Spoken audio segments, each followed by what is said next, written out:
कहां गए वो हिंदू हृदय सम्राट जो कल तक कहा करते थे कि अगर तुम्हें भारत में डर लगता है तो पाकिस्तान चले जाओ, जो कल तक मुस्लिमों को बार बार पाकिस्तान जाने की धमकी दे रहे थे, आज उन सभी हिंदू हृदय सम्राटों के गाल पर तमाचा पड़ा है। नमस्कार, मेरा नाम अरुण गौतम है और आप देखना शुरू कर चुके हैं धाका टीवी।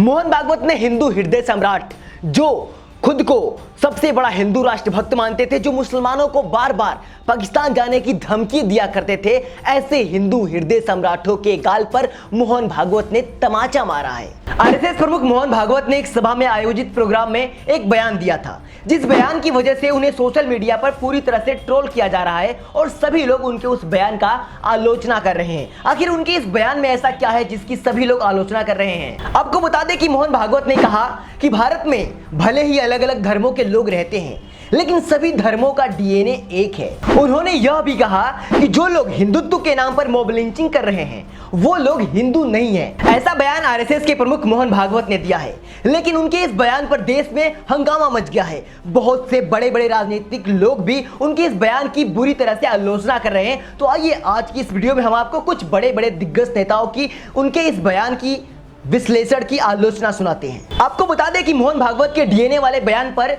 बीएसपी प्रमुख मायावती ने कहा है कि संघ प्रमुख मोहन भागवत द्वारा कल गाजियाबाद में आयोजित एक कार्यक्रम में भारत के सभी धर्मों के लोगों का डीएनए एक होने और हिंसा को हिंदुत्व के खिलाफ होने की जो बात कही गई है वह किसी के भी गले से नहीं उतर रही है, क्योंकि संघ एवं भाजपा कंपनी के लोगों का तथा सरकार की कथनी और करनी में बहुत ही ज्यादा अंतर होता है। मायावती ने यह भी कहा कि मोहन भागवत का यह बयान मुंह में राम और बगल में छुरी जैसा है। उन्होंने कहा कि मोहन भागवत देश की राजनीति को विभाजनकारी बताकर कोस रहे हैं, वह बिल्कुल ही ठीक नहीं है। मायावती ने यह भी कहा कि सच्चाई तो यह है कि जिस भाजपा सरकार को आरएसएस आंख बंद करके समर्थन करती आ रही है, ये उसी का परिणाम है।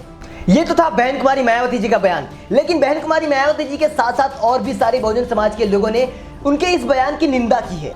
लेकिन मोहन भागवत जी से कुछ और भी हमारे सवालात हैं जो हम मोहन भागवत जी से पूछना चाहेंगे। अगर आपके मन में भी कुछ सवालात हो मोहन भागवत से, या आप हमारे इन सवालों के जवाब दे सकते हैं, तो कमेंट में अपनी राय हमें जरूर दीजिएगा। मोहन भागवत कह रहे हैं कि सबका डीएनए एक है।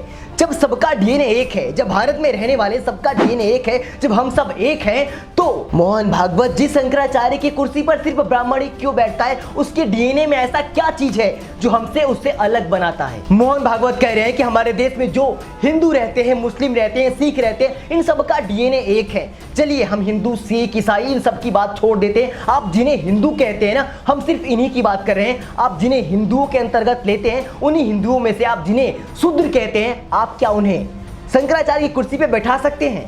अगर सबका डीएनए एक है तो आप हिंदुओं में से ही जिन्हें आप शूद्र कहते हैं, उन्हें शंकराचार्य की कुर्सी पर बैठा के सिद्ध कीजिए कि सबका डीएनए एक है और सभी भारत में रहने वाले एक समान हैं। तो ये वीडियो आपको कैसी लगी? कमेंट में अपनी राय हमें जरूर दें। अगर अभी तक आपने हमारे इस धाका टीवी को सब्सक्राइब न किया हो तो रेड वाले बटन को दबाकर धाका टीवी को सब्सक्राइब कर ले और बेल आइकन दबाएं, ताकि धाका टीवी की ऐसी वीडियो की नोटिफिकेशन आपको सबसे पहले मिलती रहे। फिर मिलेंगे आपसे अगली वीडियो में, तब तक के लिए आपसे विदा लेते हैं।